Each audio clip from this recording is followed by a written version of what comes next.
Estamos aqui continuando os nossos estudos em João. Estamos caminhando ainda no capítulo 4. Veja quanta coisa importante João descreveu aqui nesse capítulo 4, nesse encontro de Jesus com esta mulher samaritana.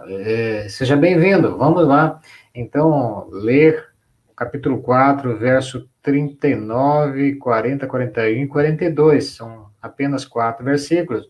E João descreve aí esta relação de Jesus, que havia já falado com a mulher samaritana, e ela vai dar o testemunho dela para outras pessoas. Então vamos ler. Diz assim: muitos samaritanos daquela cidade creram nele, em virtude do testemunho da mulher que anunciara. Ele me disse tudo quanto tenho feito. Vindo, pois, os samaritanos ter com Jesus, pediam-lhe que permanecesse com eles, e ficou ali 2 dias. Muitos outros creram nele, por causa da sua palavra, e diziam à mulher: já agora não é pelo que disseste que nós cremos, mas porque nós mesmos temos ouvido e sabemos que este é verdadeiramente o Salvador do mundo. Vamos ao Senhor em oração. Obrigado, meu Pai, mais uma vez, por estarmos diante da Tua palavra, por essa oportunidade. E também de transmiti-la, Senhor, àqueles que querem ouvir, que querem, na verdade, ter uma vida de conformidade com o Senhor. E a Tua palavra é o Senhor, que é a essência da vida. Nós te agradecemos, Senhor. Venha estar conosco e com aqueles que estarão também em contato através da tua palavra. No nome do Senhor Jesus é que nós agradecemos. Amém. Bem, então, enquanto os discípulos haviam voltado da cidade e tiveram uma conversa que nós vimos na última lição. Enquanto isso, a mulher havia então se afastado e foi até a cidade. Isso nos sugere aqui que ela foi até a cidade nesse momento, então ela vai dar o testemunho, ela não consegue ficar quieta com aquilo que aconteceu, e ela vai falar então para aquelas pessoas da cidade. E essas pessoas, diz aqui o verso 39, que creram na mulher. Bem, creram na mulher, creram e depois vieram até Jesus e creram em Jesus e creram na sua palavra.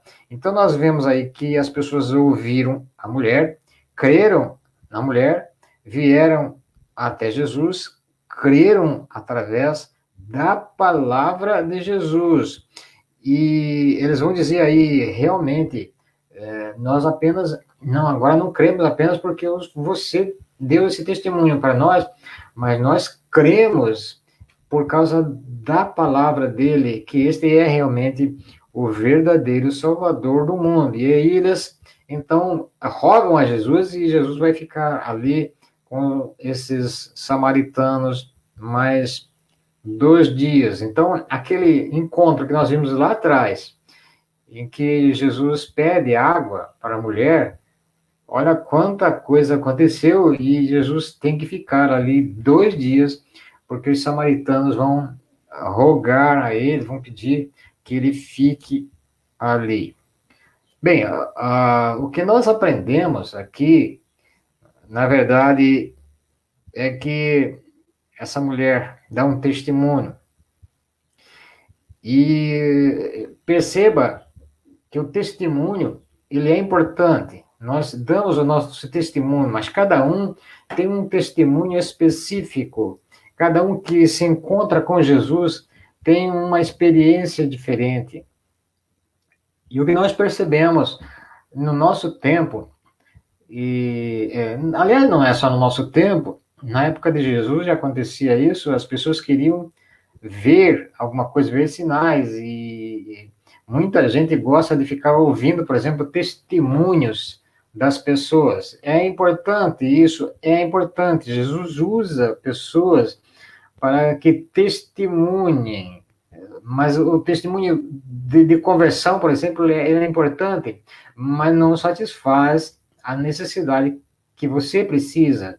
A necessidade maior nossa é conhecer verdadeiramente Jesus.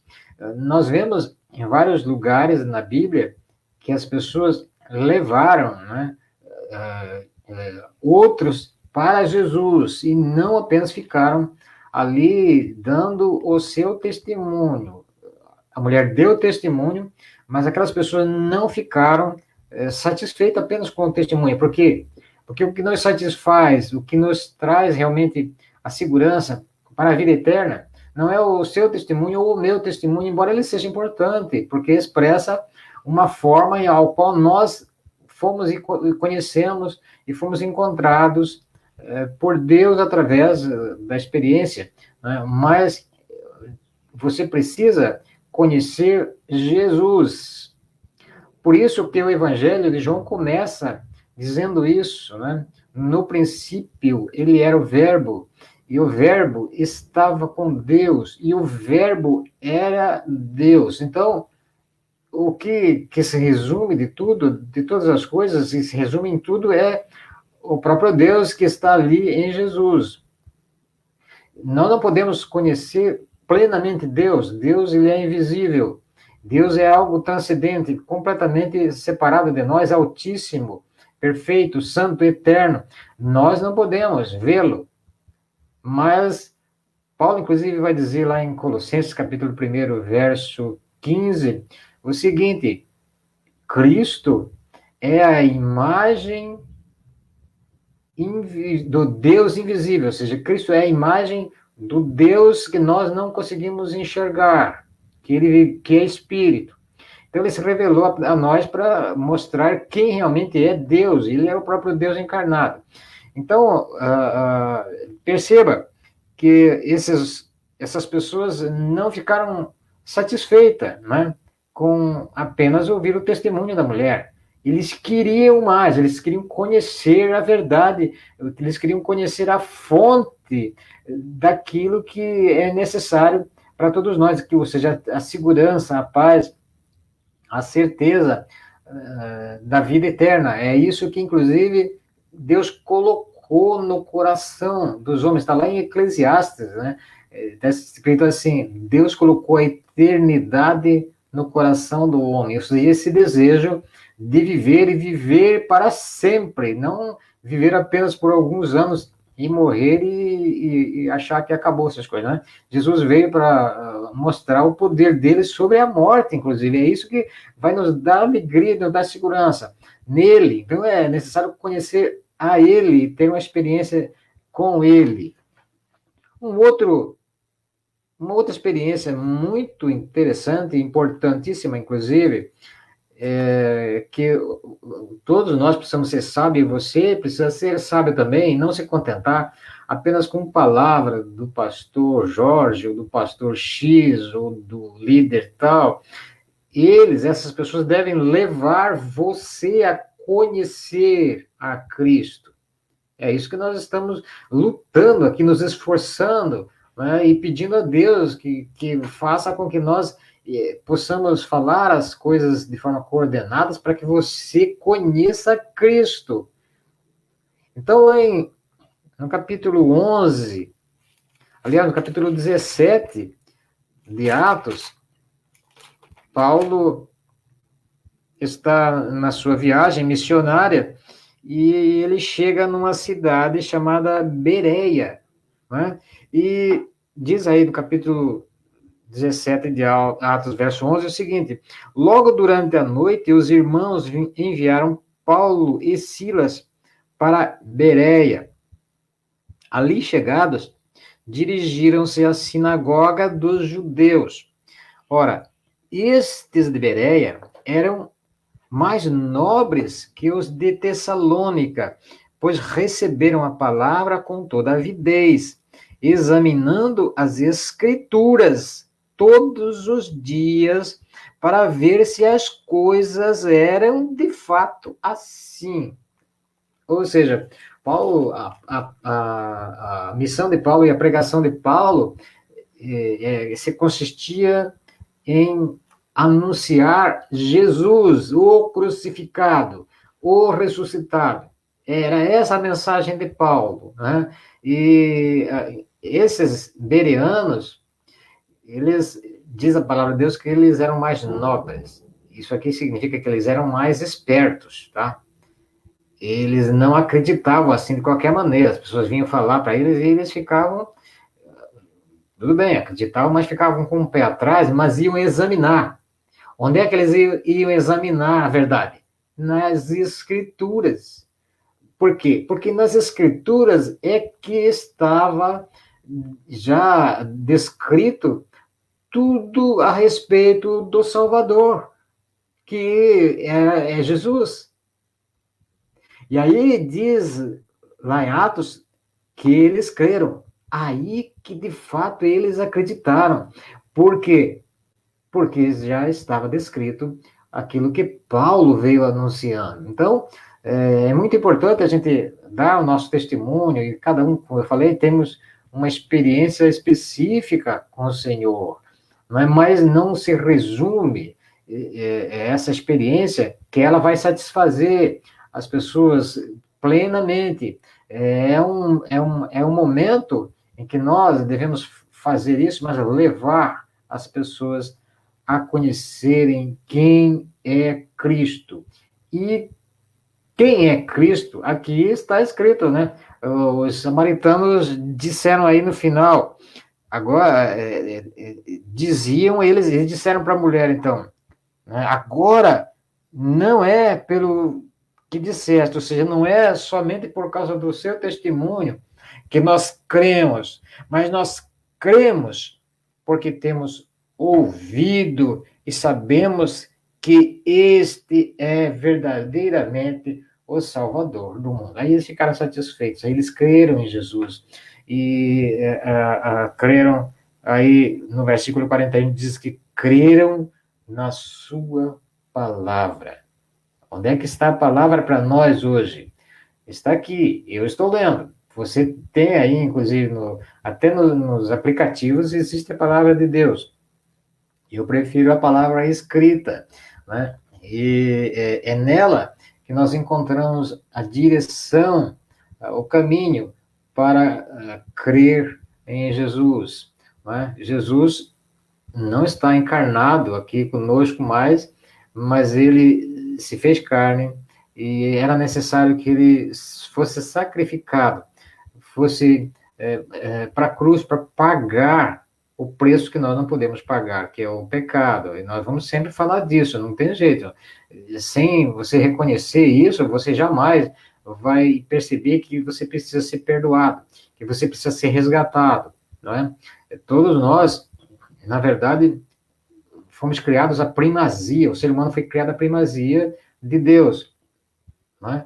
Foi a melhor criação, e diz a palavra de Deus que nós fomos criados conforme a imagem e semelhança de Deus. A questão é que se você olhar, tirar um pouco a atenção de você, das suas atividades e olhar para o mundo, como é que o ser humano se relaciona com o meio ambiente, como é que o ser humano se relaciona com as outras pessoas, como é que o ser humano, inclusive, se relaciona com ele mesmo, você vai perceber que não existe um ser pior que o ser humano.